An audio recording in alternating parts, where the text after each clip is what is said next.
আসসালামু আলাইকুম। ওয়ালাইকুম আসসালাম। আসসালামু আলাইকুম। ওয়ালাইকুম আসসালাম। ভালো আছেন? জি ভাইয়া, ভালো আছি। আপনি ভালো আছেন? আল্লাহ রাখছে ভালো।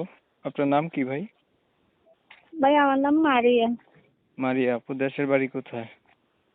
আমার দেশের বাড়ি হচ্ছে ভাইয়া ধরেন না যে ফেনী রাস্তার মাথা বলা আর কি শ্যামবাগ।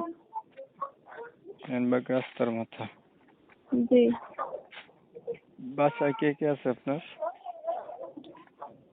আমার আম্মু আছে, আমি আছি।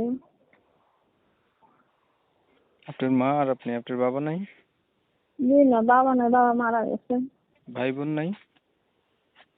ভাই এখন আছে। আপনার বয়স কত? আমার বয়স 18। কি করেন আপনি? আমি বাসা বাড়িতে কাজ করে। বিয়ে শাদী হয়েছে? জি না, বিয়ে হয় নাই। প্রতিবেদন আগে করছিলেন? জি না। লেখাপড়া কতটুকু করছেন? লেখাপড়া করছি ভাইয়া, ক্লাস 6 পর্যন্ত করছি, আর পড়ালেখা করার সুযোগ হয় না। বাবা মারা গেছে, সংসারে অভাব কষ্ট। মা আছে ঘরে, মানে মা চোখে দেখে না, বুঝছেন। আগে দেখতে পাইতো, এখন দেখতে পায় না, চোখে সমস্যা।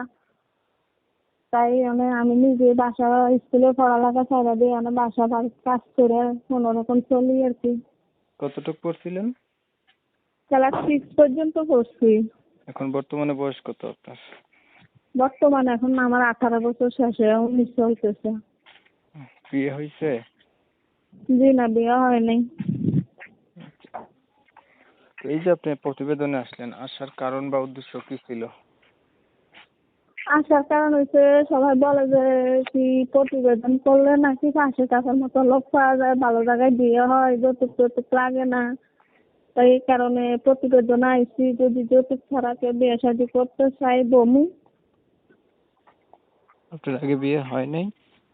জি না।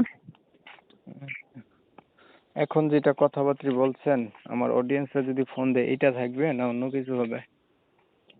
না না, অন্য কিছু কেন হবে? অত যদি বিয়ে শাদী করার আশা ভরসা নিয়ে ফোন দেয় তাহলে আমি অবশ্যই কথা বলবো।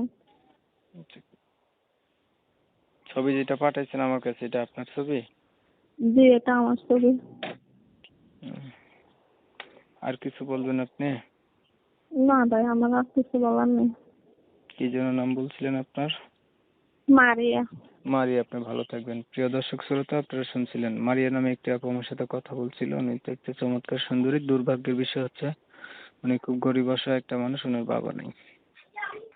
মাকে নিয়ে অনেক কষ্ট করে, পরের বাসায় কাজকর্ম করে রাখা, ক্লাস 6 পর্যন্ত লেখাপড়া আছে। প্রতিবেদন আসছে প্রথমবার ভালো একটা মানুষের উদ্দেশ্য, যদি ওনার পাশে থাকে, সুখে দুঃখে খেয়াল রাখে, বিয়া পর্যন্ত যাবে আর কি। আমি ওনার কথাগুলো আপনাদের মাঝে তুলে ধরছি, শুনছেন, ভালো লাগছে, ওনার সাথে কথা বলবেন।